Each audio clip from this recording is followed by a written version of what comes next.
सोपेवर मामा सांगितले संती, टाळ दिंडी हाती घेऊनी नाचा, समाधीचे सुख सांडाव वाळुणी, ऐसा या कीर्तनी ब्रह्मरस। अभंगावर बोलण्यापूर्वी थोडासा परिहार। भगवान श्री पंढरीदीश पांडुरंग परमात्म्याची अशीम कृपा। भगवान श्री एक बाणी एक पत्नी एक वचनी मर्यादा पुरुषोत्तम प्रभू रामचंद्रजीच्या आणि भगवान श्री पंढरीदीश नाथांच्या परमपवित्र अशा दरबारामध्ये श्री क्षेत्र भूताई या गावामध्ये अनेक वर्षापासून चालत असलेला भव्य दिव्य अखंड हरिनाम सप्ताह आणि या सप्ताहामध्ये आजच्या दिवसाची कीर्तन रूपी सेवा समस्त ग्रामस्थ मंडळी यांच्या माध्यमातून माझ्या पदरामध्ये टाकलेली आहे। विठ्ठला विठ्ठला विठ्ठला विठ्ठला विठ्ठला। आणि या ठिकाणी ही सेवा करत असताना याच्या आधी सुद्धा भूताईचं आणि माझं एक नातं आगळं वेगळं आहे। गेल्या 8-10 वर्षापासून ही सगळी भूताईकर ग्रामस्थ मंडळी आपलंच लेकरू आपलेच महाराज म्हणून खूप जीव लावतात आणि दरवर्षी सेवा करण्याची संधी आपण सर्व ग्रामस्थ मंडळी देत असता। तेव्हा तुमचं आणि माझं एक नातं अलौकिक आहे। याही वर्षी महाराज या ठिकाणी सेवा करण्याची संधी आपण सर्वांनी मला दिलेली आहे। खूप सुंदर भूताईकरांचं कौतुक करावं तेवढं कमी आहे। गाव दिसायला लहान आहे पण इथली माणसं खूप मोठ्या मनाची आहेत महाराज, खूप मोठ्या मनाची माणसं आहेत। त्याचं उत्तर आहे तुम्हाला काय मला मागायचं नाही, माझा म्हणण्याचा उद्देश समजून घ्या।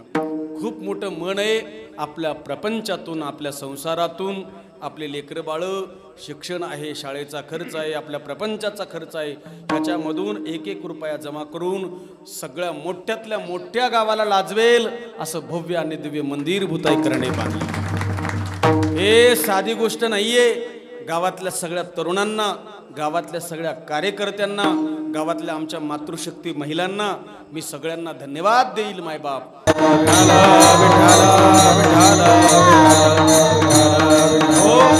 खरं तर गरज आहे देशाला। ज्या तरुणांच्या खांद्यावर देशाचा भार आहे, ज्या तरुणांच्या खांद्यावरती गावाचा भार आहे, ज्या तरुणांच्या खांद्यावरती धर्माचा भार आहे, ज्या तरुणांच्या खांद्यावरती आपल्या आया बहिणींचं रक्षण करण्याची भार आहे महाराज, त्या तरुणांनी आता कीर्तनामध्ये येणं गरजेचं आहे। तरुणांनी गळ्यात माळ घालणं गरजेचं आहे। तरुणांनी ज्ञानेश्वरी हातात घेणं गरजेचं आहे। तरुणांनी गाथा महाराज घेतला पाहिजे हातामध्ये। म्हणून वाचायचं असेल तर ज्ञानेश्वरी वाचा आणि माथा साफ करायचा असेल तर गाथा वाचा, तर माथा साफ होऊ शकतो महाराज। नाही तर अन्यथा डोक्यामध्ये अनेक विचार भरलेले प्रत्येकाच्या, प्रत्येक माणूस कुणाकडे बघा महाराज, प्रत्येकाच्या डोक्यामध्ये किडे पडलेले, विचार करतोय रात्रंदिवस महाराज, काय करू, कसं होतं, कसं झालं, पुढं कसं होईल, हे प्रत्येकाच्या डोक्यात विचार आहेत मायबाप। आणि हे विचार जर डोक्यातले घालवायचे असतील आणि सुखी जीवन जगायचं असेल, आणि याहीपेक्षा सांगू फार भयानक परिस्थिती आहे जगामध्ये। आपण आपलं गाव तालुका सोडून कदाचित बाहेर गेला असाल तर कळेल, भयान परिस्थिती आहे, भयान परिस्थिती आहे, भयान निराशा आहे महाराज, भयान निराशा आहे। तरुणांमध्ये निराशा आहे, शिकलो खूप, नोकरी नाहीये, काय करावं, बरं नाही काही केलं तर लग्न करून देतील, उद्या बायको सांभाळावी कशी, हा मोठा प्रश्न आहे तरुणांच्या पुढे। म्हाताऱ्या माणसाला मोठा प्रश्न आहे, पोरं म्हातारपणा सांभाळत नाही, काय करावं, निराशा आहे। तरुणांच्या पुढे पैसे कमवायची निराशा आहे। वृद्ध माणसांच्या पुढे निराशा आहे की जगावं कसं, घरातले लोक नीट बोलत नाही। कार्यकर्त्यांच्या पुढे निराशा आहे। भयान निराशेच्या जगामध्ये, ह्या निराशाच्या काळामध्ये माणसं एकटी पडली, हँग झाली बुद्धीमधून, आणि एकटे ह्या मोबाईलने तर पार वाटोळं करून टाकलं। जिथं जाईल तिथं महाराज पोरं मोबाईलच्या नादामध्ये दिसतात। अशा काळामध्ये माणसाला जर चांगलं जगायचं असेल आणि आत्महत्या जर आपल्या लेकरांनी करू नये असं वाटत असेल तर माझं एक लेकराचा आज ऐका आणि आपल्या मुलांच्या गळ्यामध्ये पवित्र तुळशीची माळ घाला, तर त्याचं जीवन धन्य होऊन जाईल। विठाला विठाला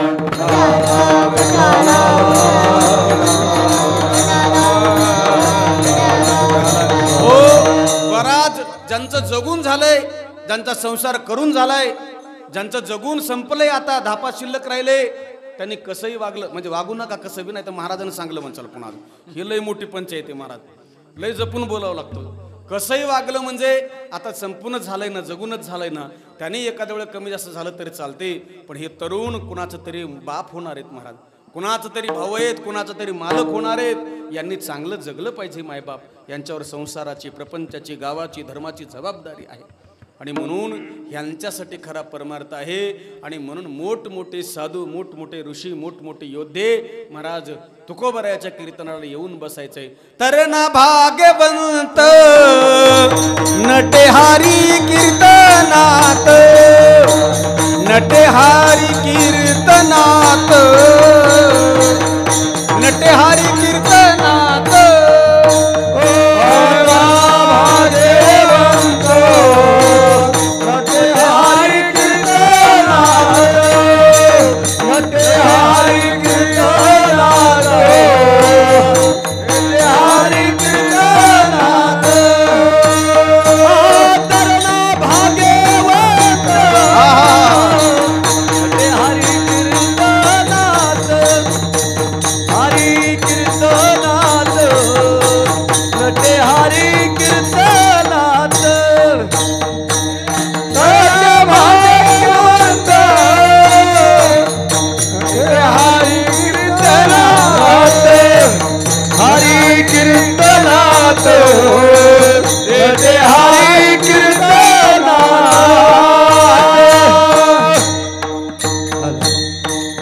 तरणा भाग्यवंत नटे हरी कीर्तनात. तरुणांनी महाराज, तरुणांनी कीर्तनामध्ये आलं पाहिजे. एक वाक्य बोलू.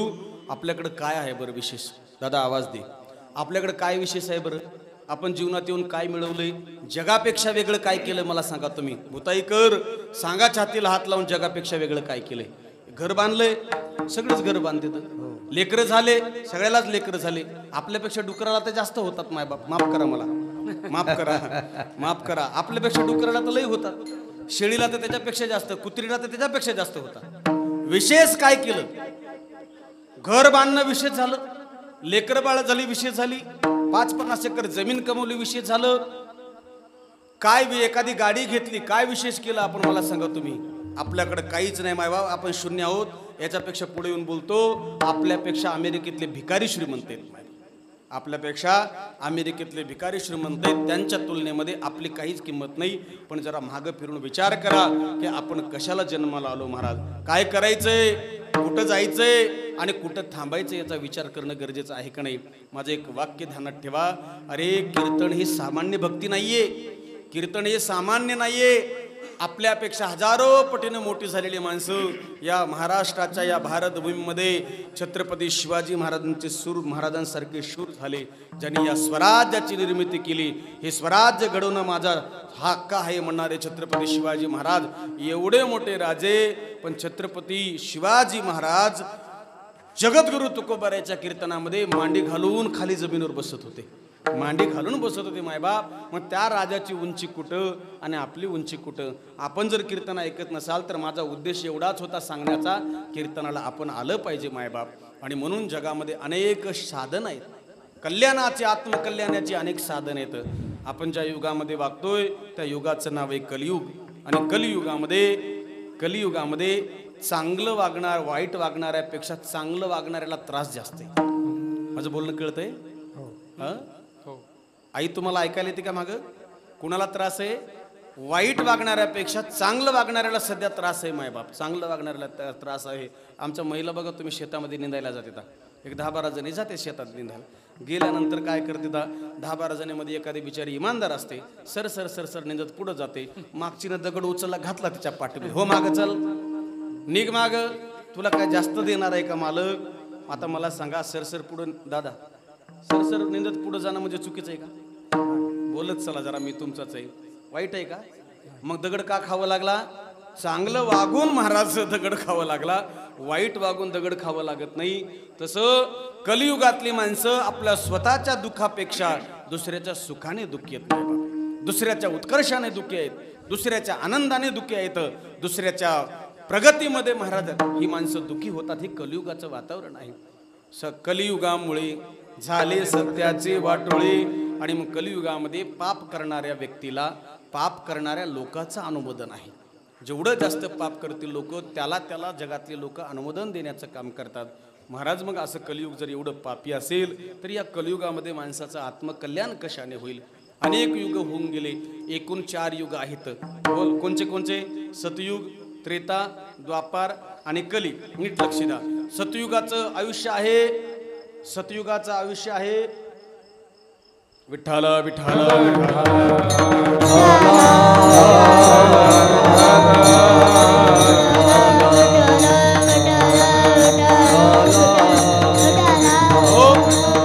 सतयुगाचं आयुष्य आहे 17,28,000 वर्ष.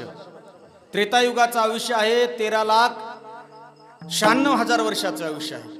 द्वापार युगाचं आयुष्य आहे 8,64,000 वर्षाचं आणि कलियुगाचं आयुष्य आहे 4,32,000 वर्षाचं.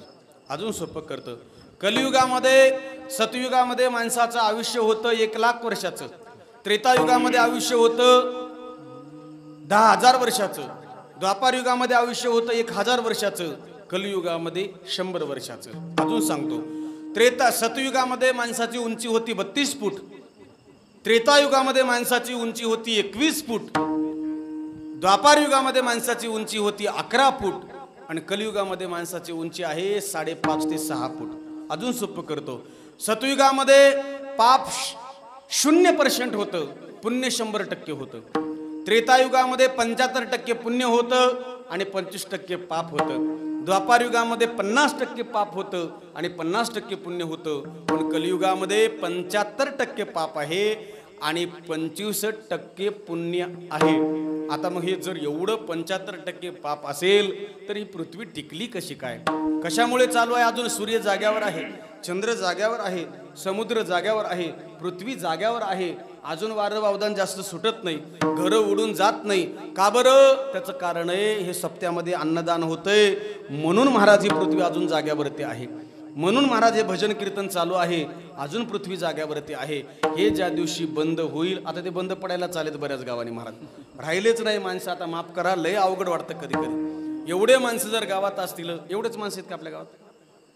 हां, बाकीचं काय लढायला गेले का पाकिस्तानच्या बॉर्डरवर? कुठे गेले महाराज बाकीचे? याचा अर्थ काय?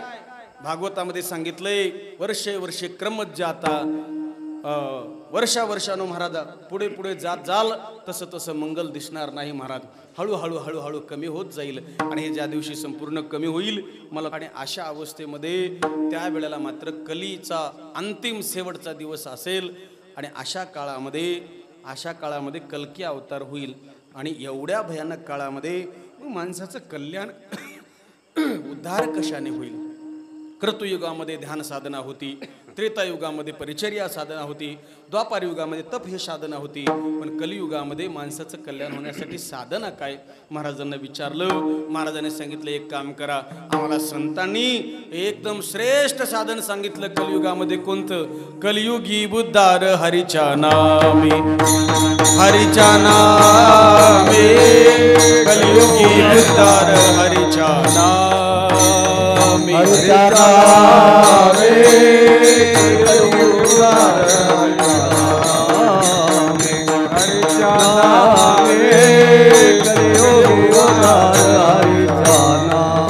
सकळासी येथे आहे आधी का